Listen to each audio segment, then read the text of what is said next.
आफ्नो looks upgrade गर्नु कुनै सानो कुरा होइन। यो त्यस्तै हो जसरी एउटा नर्मल घरलाई प्यालेसमा बदल्नु पोसिबल छ, तर यो एउटा डिसिप्लिन र लङ टर्म प्रोसेस हो। सबैभन्दा पहिले यो बुझ्नुहोस्, एभरेज हुनुको मतलब के हो। एभरेजको मतलब यो होइन कि तपाईको अनुहारमा कुनै ठूलो कमी छ, मतलब बस यति हो, तपाईसँग ती stand out model like features छैनन् जसले कसैलाई भिडबाट अलग देखाउँछ, जस्तै स्ट्रङ जॉ लाइन, हाई चिक बोन्स, शार्प आइज, 6 फीट हाइट र वेल बिल्ट लीन बडी। यदि तपाईं यी कुराहरूसँग जन्मनु भएको छैन भने बाँकी हरेक कुरालाई म्याक्सिमम लेभलसम्म अप्टिमाइज गर्नुपर्छ। अब्सेसिभ डिसिप्लिनसँग जति चेन्जेस अहिले इजिली गर्न सकिन्छ ती गरौँ, जो अहिले पोसिबल छैन ती पछि गर्ने। फेज 1 हाइट र फ्यासन सिक्रेट्स। यी कुराहरूमा सही तरिकाले काम गर्नुभयो भने एपियरेन्समा लगभग 10 सेन्टिमिटरसम्म हाइट बुस्ट क्रिएट गर्न सकिन्छ। पहिलो, पोस्चर फिक्स। यदि तपाईको पोस्चर खराब छ भने त्यसलाई करेक्ट गर्दैमा लगभग 3 सेन्टिमिटर हाइट फिर्ता पाउन सकिन्छ। यति हाइट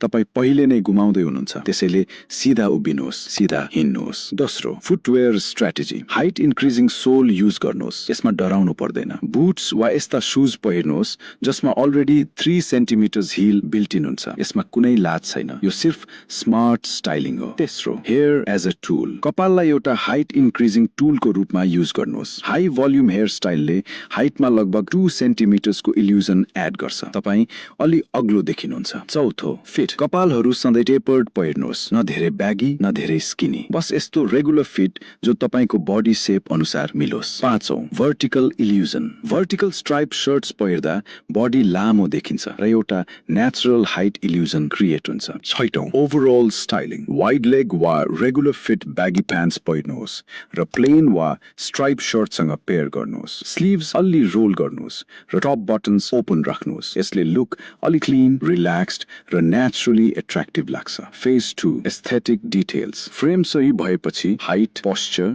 र ओभरअल लुक सेट भएपछि अर्को स्टेप हो डिटेल्स रिफाइन गर्नु। पहिलो, वाच फ्याक्टर। एउटा सिल्भर स्टेनलेस स्टिल वाच पहिर्नुहोस् जसको डायल सानो होस्। धेरै बल्की वा चीप लुकिङ वाचेस एभोइड गर्नुहोस्, गलत वाचले पुरै लुक खराब गर्न सक्छ। दोस्रो, फोन फ्याक्टर। तपाईको फोनले पनि तपाईको एस्थेटिक इफेक्ट गर्छ। ह्यान्ड सानो छन् वा लीन बिल्ड छ भने धेरै ठूलो फोन राख्दा ट्याब्लेट समाएको जस्तो देखिन्छ। कम्प्याक्ट फोन युज गर्नुहोस् वा बल्की केस हटाउनुहोस्। तेस्रो, हेयर फ्याक्टर। हेयर स्टाइल यस्तो रोज्नुहोस् जो तपाईको बोन स्ट्रक्चरसँग सुट गरोस्। लङ हेयर राख्नुहुन्छ भने प्रपर स्टाइलिङ गर्नुहोस्, फ्रन्ट आइब्राउज सम्म आओस्, साइड्स इयर्स कभर गरोस् र ब्याक कलर लेभलसम्म जाओस्। सिर्फ यो एउटा चेन्जले तपाईलाई 5 आउट अफ 10 बाट 7 आउट अफ 10 सम्म पुश गर्न सक्छ। चौथो, skin factor. Skin care simple र क्लीन राख्नुहोस्, डेली फेस वाश युज गर्नुहोस्, मोइस्चराइजर र सनस्क्रिन युज गर्नुहोस्, यति नै काफी छ। पाँचौं, टीथ फ्याक्टर। टीथको लागि यदि जरुरी छ भने